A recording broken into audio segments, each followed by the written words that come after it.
Alright, so before I do anything else, I want to see if this is working. So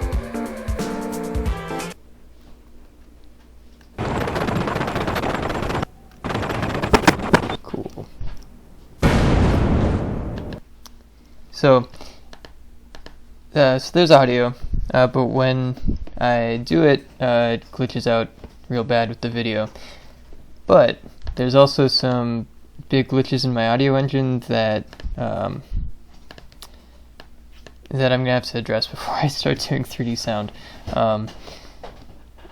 So like I don't know if you saw, but when I shot a bullet, there was a big, I'd say a 1.5 second latency before the sound played. So that's something I have to figure out.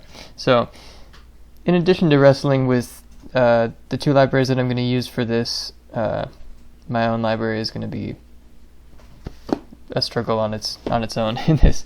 But regardless of that, for the 3D sound, I'm going to be using X3D Audio, which is just a math library that claims that it can integrate itself with any sound engine, but obviously it's made by Microsoft and supposed to be used with Xaudio too. So it just does the whatever 3D audio math it needs to do, and then spits out volume and pitch values and filter information for spatialization that you can use in Xaudio too. So the work that I'm going to be doing this quarter is designing the interface that is going to be used on the game side. I made some header files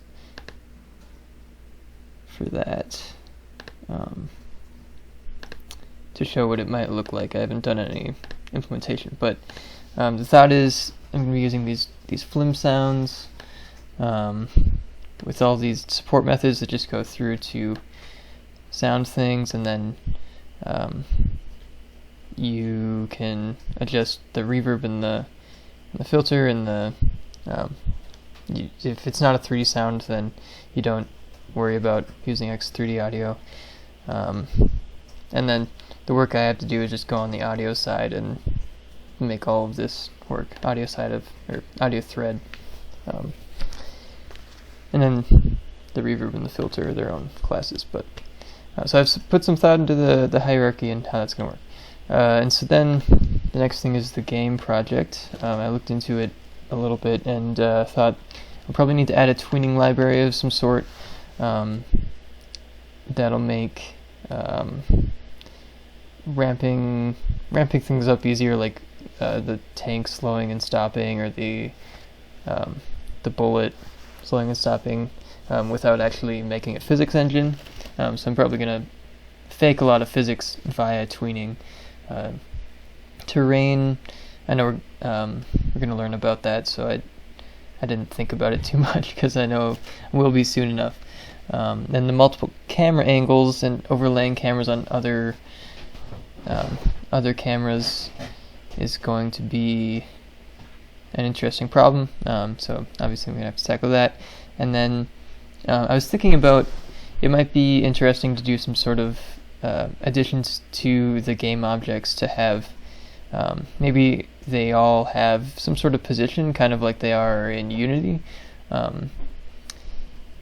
Isn't necessarily the correct approach. I think I'm not sure if we talked about this at one point where you weren't a fan of that approach, but I'm not really sure if making the user do all of the math is something we should do, or if we should hide some of that and put support methods to fake the speed or something.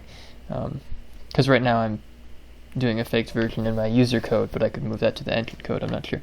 And then I was going to do mouse control for the crosshair moving around. That's why I wanted to look at that. And then the collisions.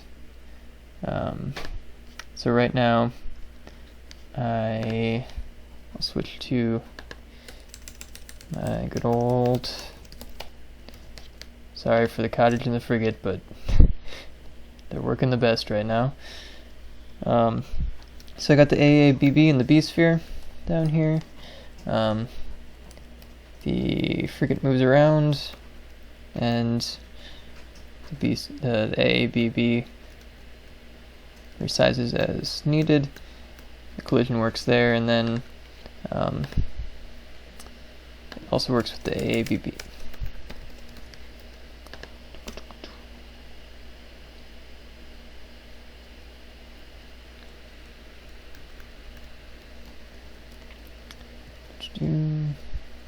Just get close enough that it's convincing.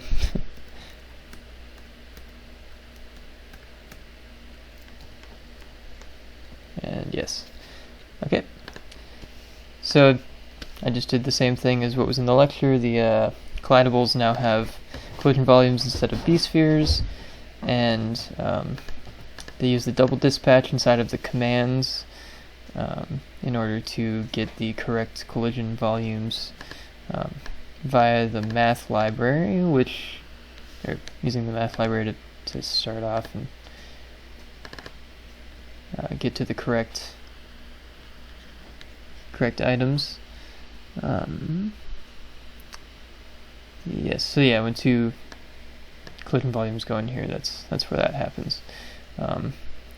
And in the collision volume itself, it does the min and the max, just like in geometry. Of the vectors moved to world space, or the points moved to world space internally, and yep, there's a lot more math. I think that's all.